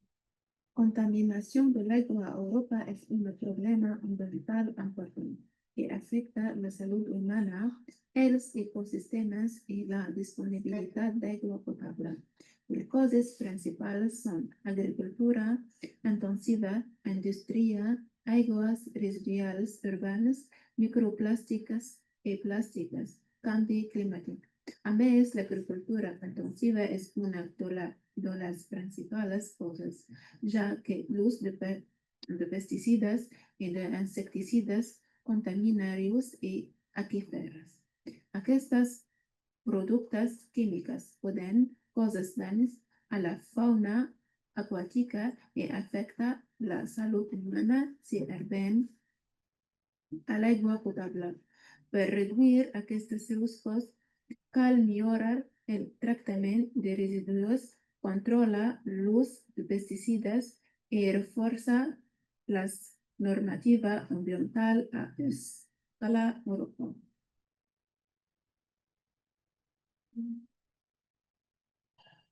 Desde un punto de vista biotecnológico o en general relacionado con la biología, podemos ver como, por ejemplo, hay algunos residuos farmacéuticos, sobre todo relacionados con la fabricación de antibióticos, que pueden dejar algunos residuos, por ejemplo, en algunos tipos de agua, y hacer que aparezcan algunas bacterias que se encuentran en ese agua que pueden llegar a ser resistentes a esos antibióticos por una pura cuestión de adaptación. Esto evidentemente podría propagarse. Por otro lado, también podríamos hablar del tema de los residuos orgánicos, residuos que provienen de algunas industrias y también de las casas de cada uno de nosotros. Estos residuos orgánicos, si no se llegan a gestionar de forma adecuada, se pueden filtrar en algunas aguas más importantes como mares o ríos. Estos residuos orgánicos pueden llegar a perjudicar mucho este agua y todos sus usos, como puede ser el uso para consumo humano, el uso para el riego, etc.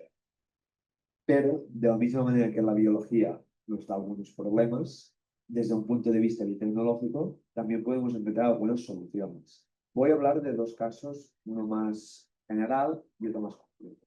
Vamos a empezar por el general, que es el concepto de la bioremediación.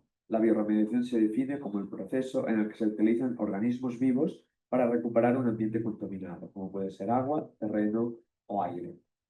Esta bioremediación puede ser de dos tipos diferentes. Una que se basa en bacterias o otros organismos que directamente por sus propias condiciones naturales restauran ese ambiente, o algunas otras veces estas bacterias pueden estar modificadas genéticamente para hacer mejor sus acciones. Además, a veces también se ponen otros elementos que no son bacterias, como nutrientes, para hacer más fuerte su reacción. Y después tenemos un caso muy curioso y muy concreto, que es que se ha conseguido que un lodo, que se consideraba un residuo, sea un alimento para un tipo de gusano concreto. Si se generan estos gusanos, al final son carne y acaban siendo biomasa. Pues esta biomasa se puede acabar convirtiendo en energía. Por lo tanto, hemos ido de un lodo, un gusano y acabamos obteniendo energía. Punto de vista ingenieril, problemáticas ambiental de los RCD. La industria de la construcción es responsable de una gran parte de la contaminación ambiental en zonas urbanas. Los residuos de construcción y demolición conocidos como RCD representan más del 30% de los residuos sólidos urbanos en muchos países, afectando directamente la calidad del aire, del suelo y de los cuerpos de agua. En el caso específico de Guayaquil, Ecuador, se estima que diariamente se generan entre 800 y 1.100 toneladas de RCD y buena parte de estos no ingresa al sistema formal de gestión. en lugar de ser tratados adecuadamente, terminan en riberas quebradas o espacios públicos, lo cual provoca obstrucción de drenajes, contaminación del entorno y problemas de salud pública. Aunque en los últimos años se han creado centros de acopio y se ha aprobado una ordenanza específica para RCD, el nivel de reciclaje efectivo aún disminuye muy bajo, lo que refuerza la necesidad urgente de soluciones sostenibles.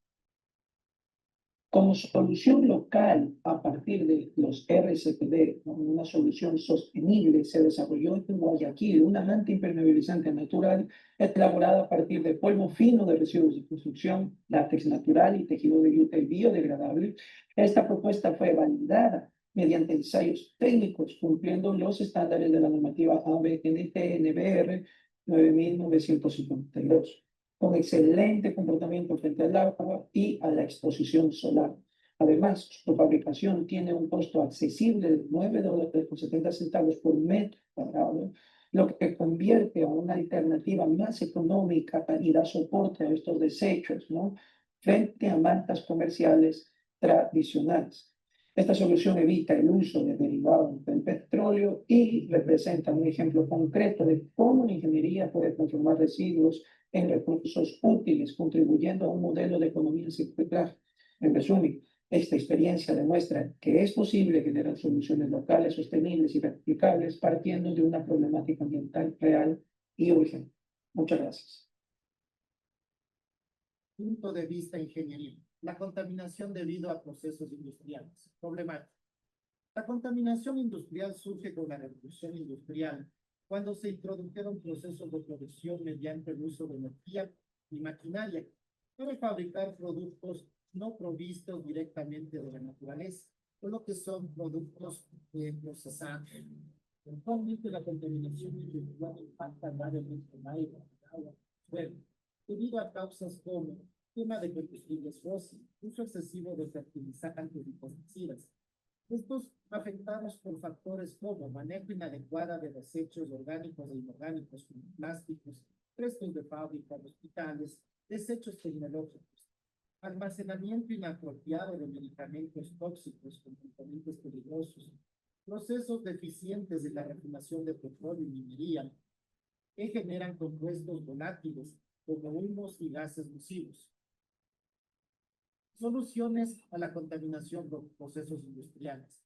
Se debe fomentar el uso de energía limpia y la eficiencia energética, sustituyéndose combustibles fósiles por fuentes renovables de energía como son la fotovoltaica, eólica, mareomotriz, etc. Optimizando los procesos industriales y reduciendo las emisiones. En la agricultura, se debe utilizar fertilizantes orgánicos y pesticidas biodegradables. La gestión adecuada de los desechos industriales y tecnológicos. Se debe clasificar y tratar correctamente los desechos orgánicos e inorgánicos y tecnológicos.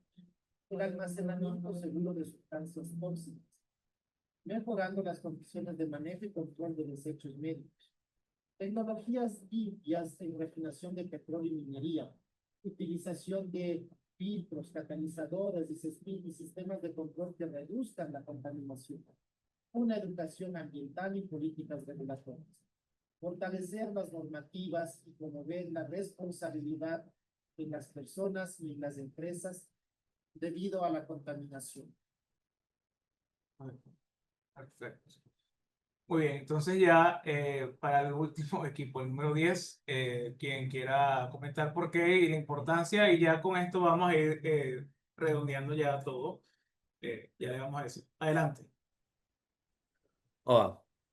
Sí, pues nosotros la verdad es que al principio no sabíamos qué escoger, dudábamos sobre si hacer un campo más relacionado con uno, un campo más relacionado con otro, y al final intentamos buscar un tema que tocase todos estos campos.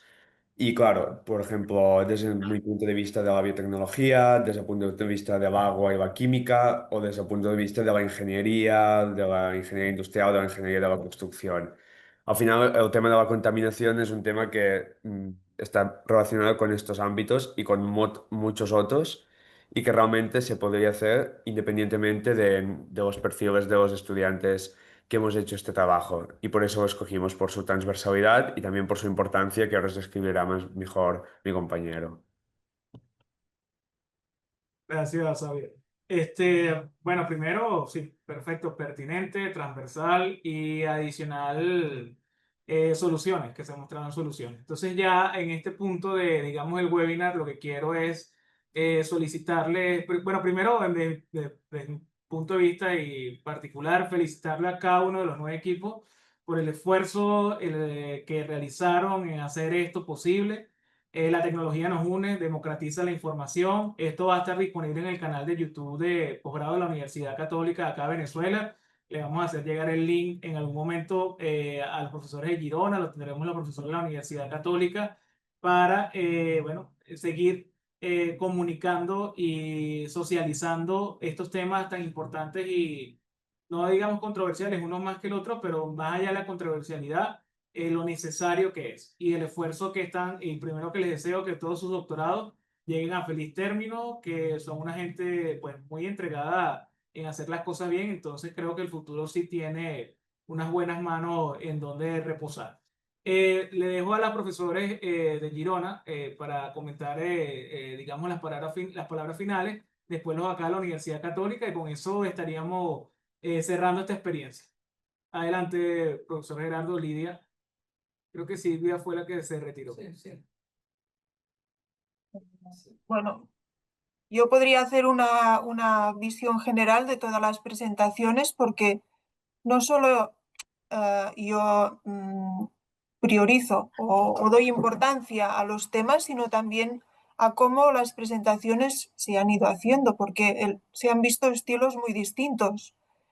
Y eso es una parte importante de nuestro curso, desde presentaciones en las que solo hay fotografías hasta las presentaciones en primer plano, ¿no? del presentador, incluso en un caso subtituladas, otras más dinámicas con los distintos presentadores que se van viendo al mismo tiempo.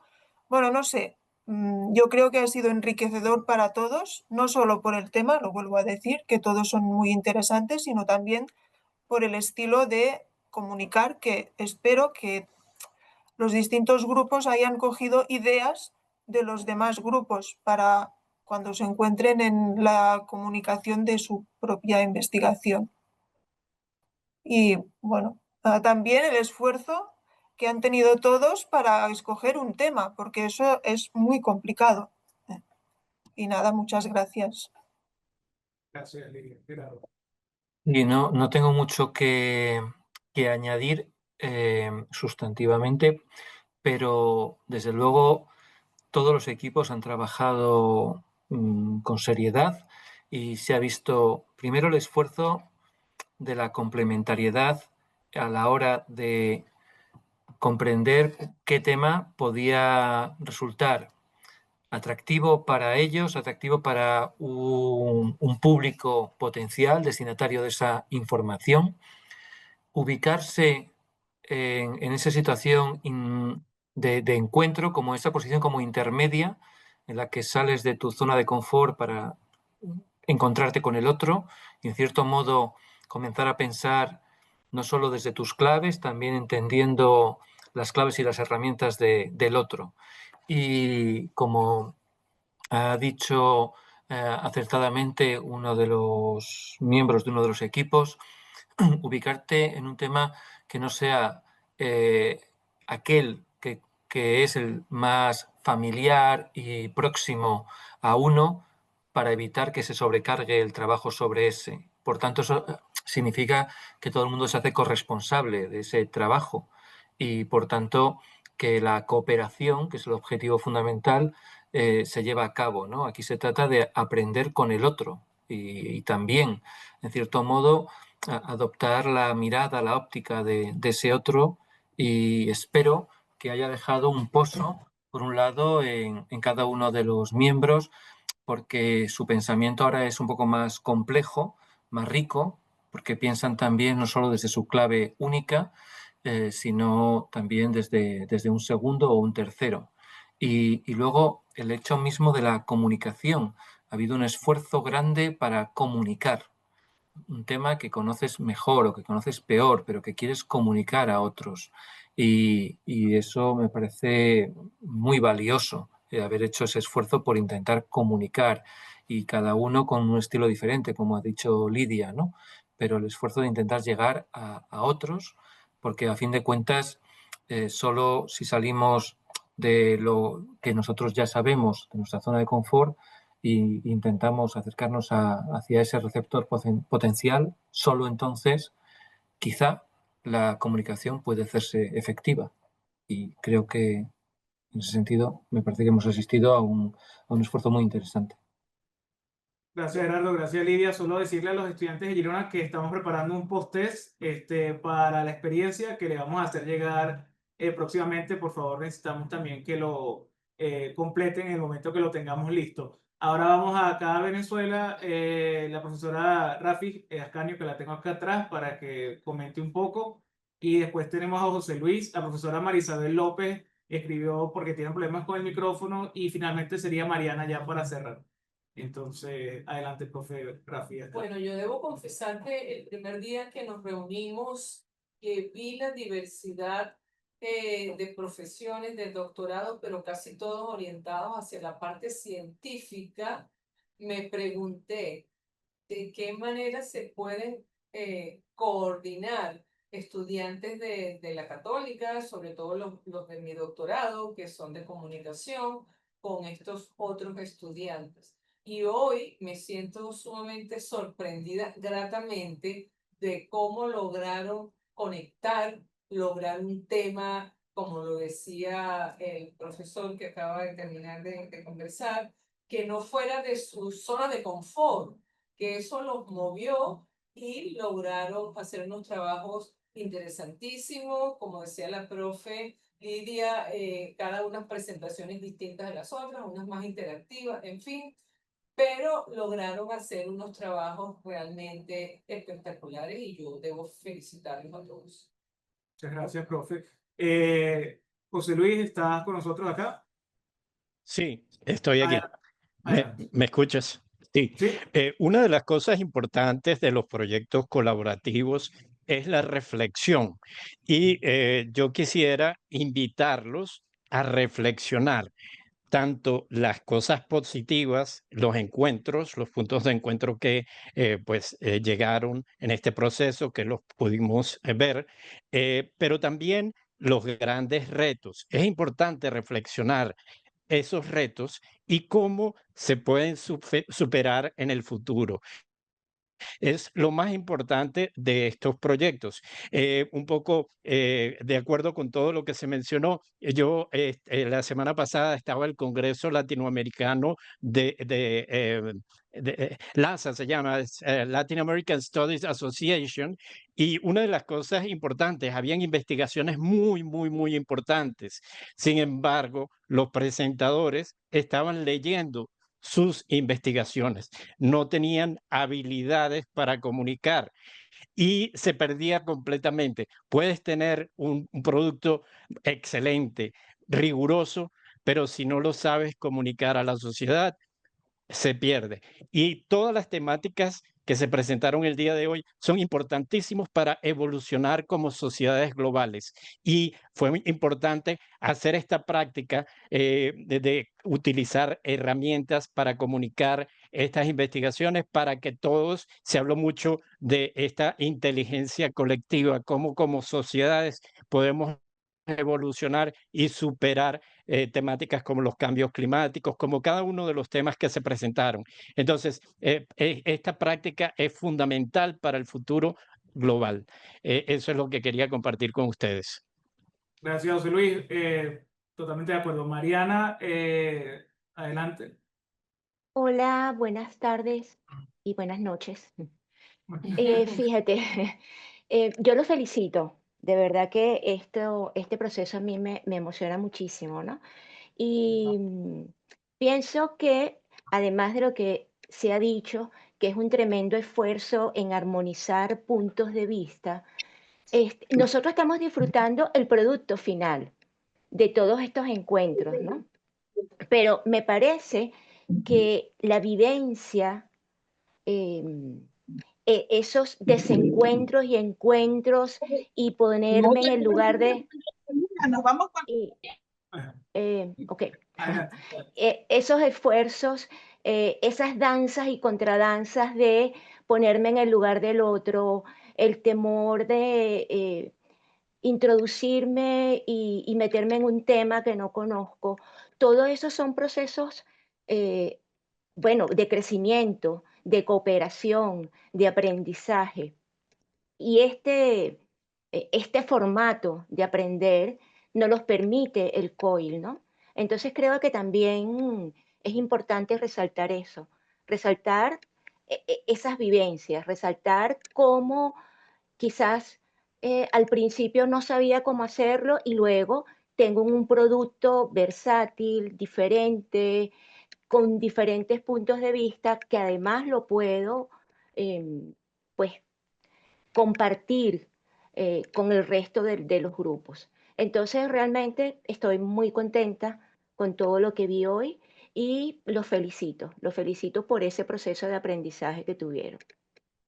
Muchas gracias, Mariana. Bueno, nada, no queda más que volver a felicitarlos, decirles que esperemos tener otra nueva experiencia COIL en algún instante, creo ya será el año que viene, tenemos otros temas actuales de ese momento.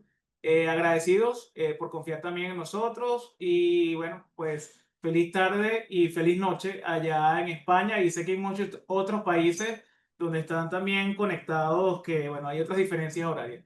Agradecidos entonces. Gracias por participar y que tengan pues lo mejor de los éxitos en sus investigaciones. Hasta luego, muchas gracias a todos. Gracias. Pasen Muchas bien. gracias. Hasta luego. Muchas gracias. Adiós, muchas gracias. Adiós. Pues re. Adiós, muchas gracias. Gracias.